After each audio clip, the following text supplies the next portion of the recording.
Break के बाद आपका स्वागत है। मैं हूं टीना झा और मेरे साथ हैं मेरे सहयोगी विशाल दहिया। तो हम अपने इस खास कार्यक्रम में चर्चा कर रहे हैं किस तरह फाइनेंस मिनिस्टर निर्मला सीतारमण ने जो आज यूनियन बजट पेश किया है 2021-22 के लिए, उसका पूरा फोकस इकोनॉमिक रिवाइवल पे रहा है, क्योंकि कोरोना महामारी के बाद इकोनॉमी हमारी it has taken a hit और उसको किस तरह से रिवाइव किया जाए इस पर काफ़ी फोकस रहा। साथ ही इंफ्रास्ट्रक्चर और हेल्थ केयर, जिस पर हमने अभी थोड़ी देर पहले मेहमानों के साथ खास चर्चा की, उस पर भी काफ़ी फोकस रहा है। अब अगले सेगमेंट में हम बात करेंगे कुछ खास मेहमानों के साथ मैन्युफैक्चरिंग एमएसएमई सेक्टर पर और किस तरह से सरकार के बजट में इस सेक्टर को क्या कुछ इस साल आने वाले साल में मिलेगा, क्या फोकस सरकार का रहेगा मैन्युफैक्चरिंग और एमएसएमई को लेकर, इस पर चर्चा आगे बढ़ाते हैं। Definitely, Tina, manufacturing and MSME, the focus areas there, and specifically if you look at manufacturing, then there is the PLI scheme for 13 sectors, 1.97 lakh crore rupees for the next 5 years. That is one key takeaway there. Let me first introduce our guests as well in terms of who are with us to go ahead and talk about these aspects. Mr. Debashish Dhar is with us, Public Policy Analyst, Niti Aayog, and we'll have a few more joining us. Let me begin with you, Debashish. First, let's talk about the key takeaways as far as manufacturing and MSME sector is concerned from the budget.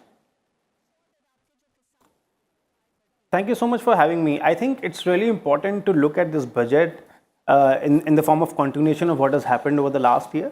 So once the COVID struck, there was sort of pressure on the healthcare system, and then there was stress on the jobs, and then the wages, and so on. And then we had to figure out how we have to navigate this crisis. And I think the important part of this was that we laid the groundwork in the last year, particularly how we set the reforms for the MSME and the manufacturing sector, the labor law reforms, the definition for MSME. And now when we are providing the sort of capital that we are in capital expenditure, we are rationalizing the duties. I think that really takes forward the employment potential of the large companies as well as for the MSMEs. And I think it lays a strong sort of foundation for growth in the coming, not only in the coming years, but perhaps maybe in the coming decades, because the kind of infrastructure that we are spending in. Thank you. Okay, and then when you, Mr. Dhar, when you talk about specifically sectors like textile, the focus being there, how do you look at the key focus areas in terms of sectors like textile? There quite a lot of thrust. So if you look at production linked incentive scheme, I think the 13 sectors were focusing on, which were also important sectors, which will be the sunrise sectors for the coming decades. Now, if you look at the textile, it has traditionally been a huge employer worldwide. I mean, still the majority of the large countries still depend on textile for huge employment generation. In that regard, I think this is forward looking in the sense that we have to provide plug and play model that large sector of stakeholders have been advocating and been asking for, and that sort of creates the perfect environment because you got the capital, you got the labor law reforms, and you got this plug and play model for these textile forms under the Mitra scheme. So I think that in itself speaks volume of what has been the strategic vision within this budget, and that has been employment generation to capital expenditure and reforms. Right, Vishal. So quite a number of steps that indeed the government has taken to revive the micro, small and medium enterprises in the union budget going forward. It is allocated 15,700 crore rupees for this particular sector, which is more than double the previous year. And besides, the government has also reduced customs duty on certain steel items, which will in a way provide relief to the MSMEs. And further, it is also proposed to introduce alternate methods of debt resolution and also a special framework for the MSMEs going forward. Nirmala Sitharaman also in fact pointed out in her budget speech the redefinition of MSMEs in the Atmanirbhar package, which she says has helped this particular sector. So we'll take the discussion forward with our guests, but let's listen into the two experts that have spoken earlier about the allocation to this particular sector. We have taken a number of steps to support the MSME sector. In this budget, I have provided 15,700 crores to this sector, more than double of the last year's B. MSME contributes 30% of the growth, GDP growth, and I am confident that because of our support, already government has given package of 3 lakh crore, and also there is a lot of support from the finance minister. I am confident that presently we will increase it up to 40% of GDP growth. Then 48% of the export is from MSME. I am confident it will going to increase up to 60%. Then up till now MSME creates 11 crore jobs. But I am confident in next 2 years we at least create 5 crore jobs. Okay, there you heard both the ministers talking about the key focus areas, that is specifically MSME and manufacturing. We're also joined by two more guests. Let me introduce them here. Abhinav Prakash, Assistant Professor Economics at University of Delhi, is also joining us. We have Rajiv Mantri as well, Managing Director, Navam Capital. Let me first go to Abhinav here. Abhinav, in your views, when we talk about manufacturing and MSME, how do you look at what has been allocated and done in the budget for these two sectors? Is it taking forward that theme which was put in place during the pandemic period when we heard those mini budgets which were presented by the finance minister? Well, yes, I agree that this budget has to be seen in continuation with the announcements made in the previous year. So what we see is the continuation of the entire process in order to help the MSME sector grow and also to incentivize manufacturing sector in India in line with the overarching theme of Atmanirbhar Bharat, which basically trying to make your production sector, manufacturing sector more competitive. And in this budget, they have done lots of things in the sense that they went after small things which will have a profound impact on the sector, like decriminalizing the Limited Liability Partnership Act of the 2008.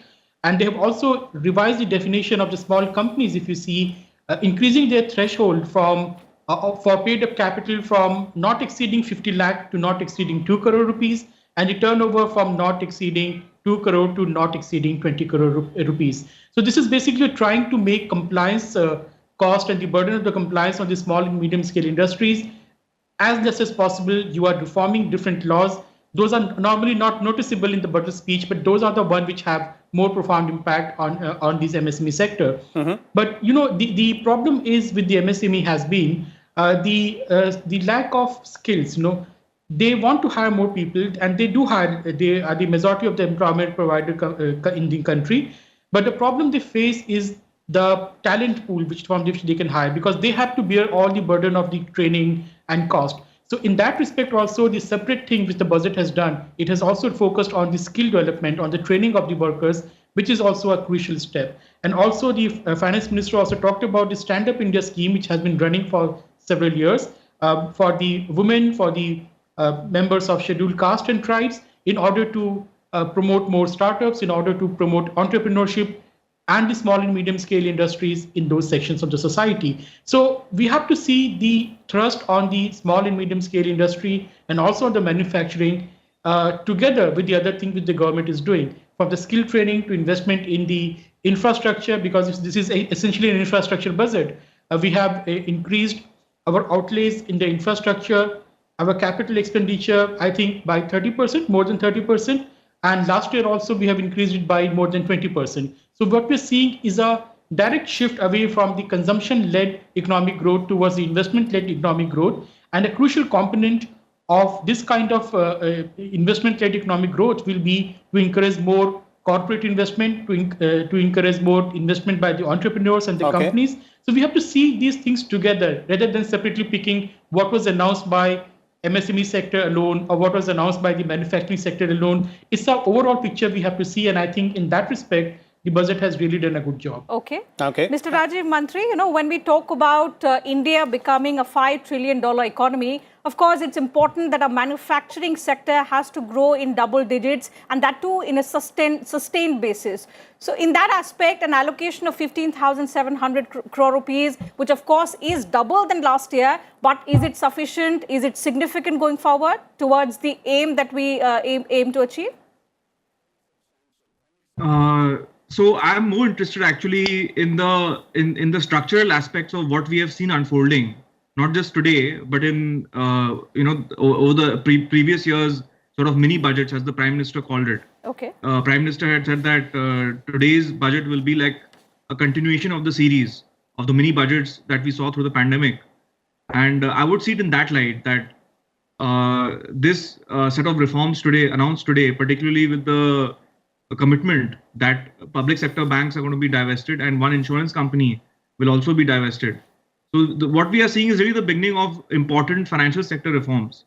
As government gets out of the business of credit extension, I think overall it will be a very good development for private sector and especially for smaller private sector entities. Yes. Please carry on, Mr. Mantri. I think, can you hear me? Yes, we can hear you. We can hear you, Raju. Please carry on. Yeah, so I was saying that credit extension getting out of the hands of government and into the hands of sort of privately run enterprises, I think this will overall be a very important development for India, because if you look at the single biggest problem that manufacturing in India and MSMEs in India face is deprivation of credit. And resolving that is actually probably the single biggest challenge today in the financial sector. So reforms in that direction are indeed an excellent step. Okay. That seems quite interesting and a positive way of looking at it from the industry side. But Abhinav, if I come back to you, we are looking at this allocation there in the PLI scheme, performance linked incentive, and that's a huge number, 1.97 lakh crore rupees for the next 5 years for the 13 core sectors. So that in itself, when we are talking about that, we have to look at it in a wholesome manner. That perhaps is sort of a wholesome or rather a coordinated step.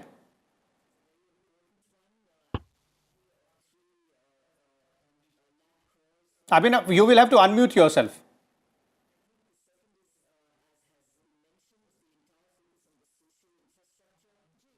अभिनव प्रकाश जी, आपको unmute करना पड़ेगा. Oh, I'm so sorry. I hope I'm Please audible carry now. on. Yeah. Please carry on. Now we can hear you. Successful trust, because we have seen the success of PLI scheme in the case of the mobile manufacturing, and now we have extended it to the other companies and other sectors as well. Other sectors as well. Now, what we have to understand in the terms of manufacturing in India, that we cannot do manufacturing from the scratch of every item. So that old mode of thinking has to go. What we can do in India is what China and other Southeast Asian countries did when they were growing, is to promote assembly lines. So you become part of the global supply chain, as Prime Minister Modi has been talking about for so long, that Atmanirbhar Bharat is about integrating India into the global supply chains. You become part of the manufacturing process in the world. So PLI basically encourages the manufacturing, but in the manufacturing, it is encouraging the assembly lines in India. And I think that is the low-hanging fruit which India can very easily grab, because assembly lines, this kind of thing that you assemble, you import components of different industries, different products, and you assemble them in India. That assembly line has a huge potential of providing or absorbing millions of people in the workforce. So in that sense, this huge allocation for the PLI scheme, I think, is a very good step forward for not just promoting the manufacturing sector, but also from the perspective of the employment generation. But the problem which we have in India, as I have been saying repeatedly, that it's okay, the central government has made these laws, they have come out with such schemes, but the compliance process, the paperwork, the bureaucratic process at the local level is very tedious still, right? So we have to do something on that line, but I think it's a good start that we are doubling down on a success story of the last 2 years. Okay. Mr. Devashish Dhar, coming to you on, a lot is always talked about how our manufacturing companies need to become an integral part of the global supply chains. This is something that Mr. Abhinav Prakash also pointed out. The Prime Minister keeps talking about it. But what needs to be done? What should be the way forward so that our manufacturing companies actually become an integral part of the global value chains? They possess core competence as well as cutting-edge technology. Right, I think so. The most important part for companies to get plugged into the global supply chain is that they are not only just competitive, but they've also got scale. And I think time and again, Indian economists have been pointing out that Indian companies have not been able to acquire scale for whatever reasons, artificial and natural reasons, whatever. But I think the fact that how, like Mr. Abhinav pointed out about the whole what has been done for the MSME sector, I think that gives the potential for these companies to sort of scale. And as also the Honorable Finance Minister said, that this will create the global champions from within India, because you allow these companies to sort of scale. So I think that's really, really important. And the fact that we have on, say, suppose for automobile sector, we have moved on the BS6 standards. We have adopted the FAME framework for electric vehicles and so on. So we are trying to become also compliant to the international standards, and that makes the companies very competitive globally. So if you look at how different markets lost out, say, because we're talking about automobile, is because the ones who are not able to meet the emission standards, those industries, those countries actually lost out. So that's what is important to that if you want to create global champions out of India, is first they become competitive, they employ the best practices first, and second is that they are allowed to scale, which I think is going to happen. The reforms that we have seen over the last year, the MSME division and so on. And I think the third, that what Mr. Rajiv pointed out about the crunch of credit in the sector, I think that in the manufacturing sector, I think that will be partially resolved through the kind of new financial tools that we are looking at, because there was some stress in the banking sector over the last couple of years. So to sort of bypass that, we are now looking at asset monetization, disinvestment, investment ITS and real estate investment trust. We are also providing tax exemption for foreign institutional investors.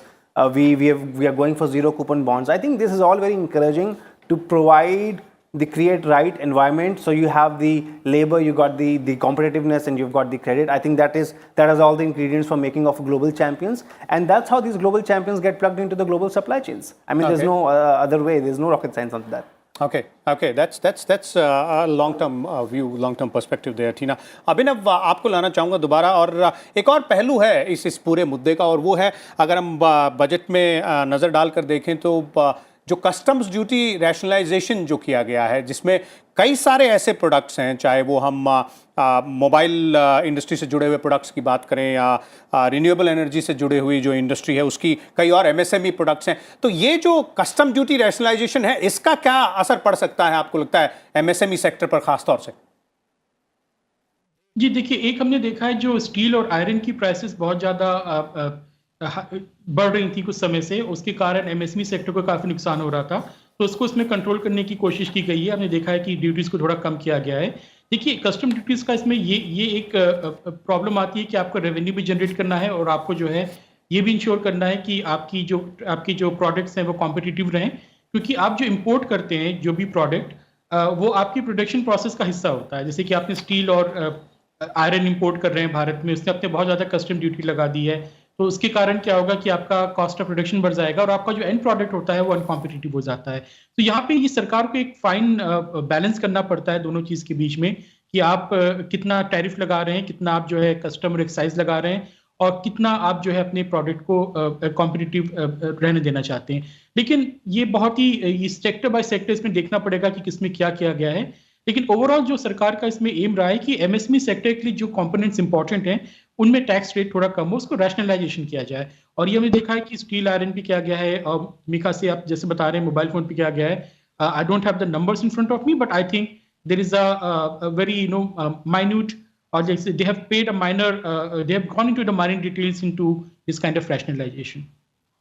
That indeed is an important aspect there. Let's bring in Mr. Mantri back here, and let's hear him from him, because you were earlier talking about the credit flow as well, Mr. Rajiv Mantri, and if you look at the other aspects also, there has been a lot of steps which have been taken in terms of easing compliance requirements as well. So would you say that from an industry perspective, things have been improving in terms of all these aspects, credit inflow, compliance requirements? There might be an area to do more, but yes, we are moving on that stage further.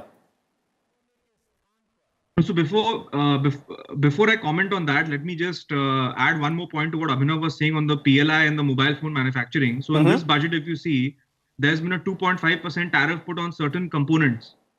So actually what we are seeing, and we are in the early stages of it now, is that from assembly, we are moving backwards in the value chain.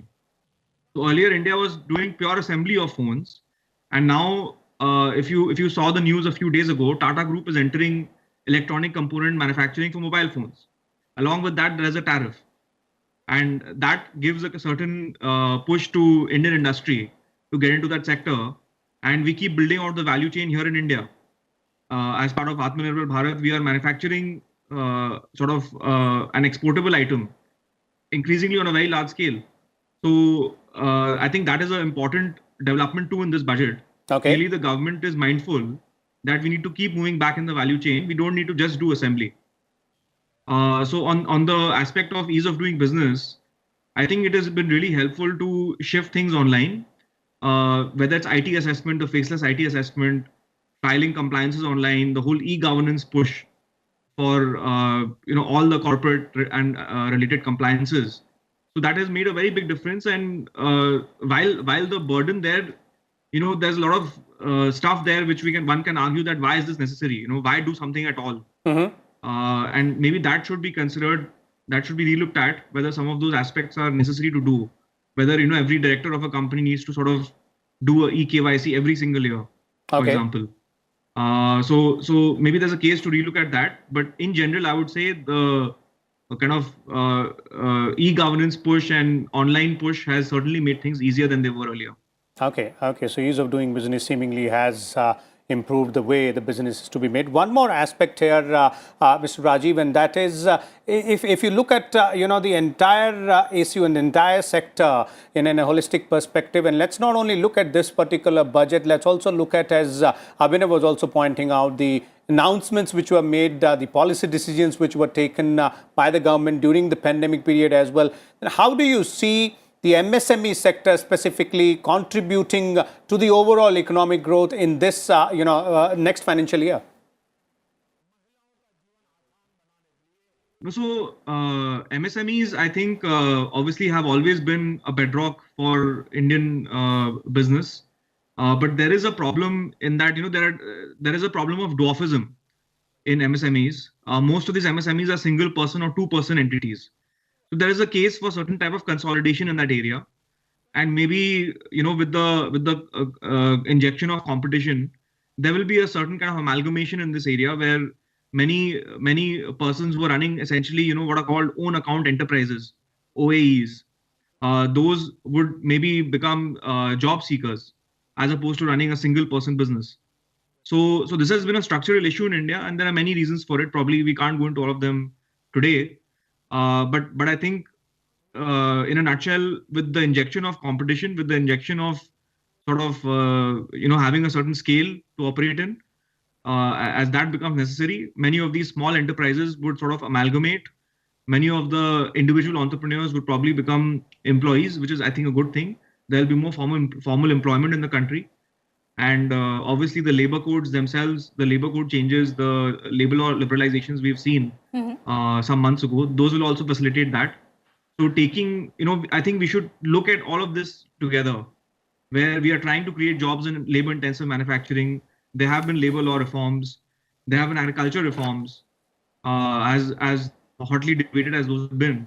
But essentially, India needs to move people off small farms and off agriculture into labor-intensive manufacturing. So all these steps put together, the opening up of FDI in so many sectors, the rationalization of business, sort of doing business rules and so on. So all these things put together place us in a much better plane than earlier, let's say 4-5 years ago. And there has never been a better time to start a manufacturing business in India. Even the corporate tax benefit that has been given a couple of years ago. So all of this put together really places us very well to take advantage of the global shifts that are happening. Another thing that we want to talk about, Mr. Mantri, is that to ensure faster resolution of cases, an NCLT framework needs to be strengthened, and this one need was felt, and that's why the e-court system, the government talked about implementing them as well. So when we talk about strengthening the existing NCLT system, what are the aspects that we are looking at? What kind of changes are required in order to strengthen the framework?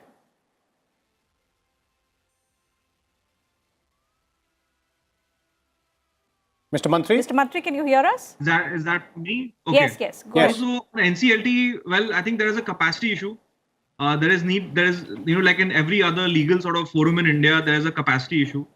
So some kind of capacity expansion or productivity increase needs to be done.